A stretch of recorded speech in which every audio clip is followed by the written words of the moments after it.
अस्सलाम वालेकुम। अब देख रहे हैं पाक सिंध 24 न्यूज में हूँ आपकी होस्ट नादिया शेख। खबर शामिल करते हैं सखर से रिपोर्ट कर रहे मोहम्मद लतीफ मुगल। सखर पुलिस ने कच्चे में डाकू है के खिलाफ हिकमत अमली तैयार कर ली।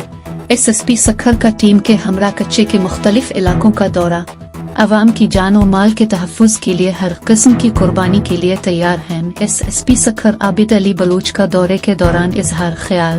तर्जुमान सखर पुलिस मोहम्मद बख्श बलूच के जारी करदा बयान के मुताबिक सखर पुलिस ने कच्चे के डाकूहे के खिलाफ हिकमत अमली तैयार कर ली है। इस सिलसिले में गुज़िश्ता रोज एसएसपी सखर आबिद अली बलोचन ने कच्चे के मुख्तलिफ इलाकों का दौरा किया। दौरे के दौरान एसएसपी सखर आबिद अली बलूच ने जारी डाकूहे के खिलाफ ऑपरेशन का मुआयना और कच्चे के मुख्तलिफ पॉइंट का तफसीली जायजा लिया। दौरे के दौरान उन्होंने अफसरान को कच्चे के अतराफ में पुलिस पिकेट्स में इजाफा मजीद नफरी तैनात करने की हिदायत दी।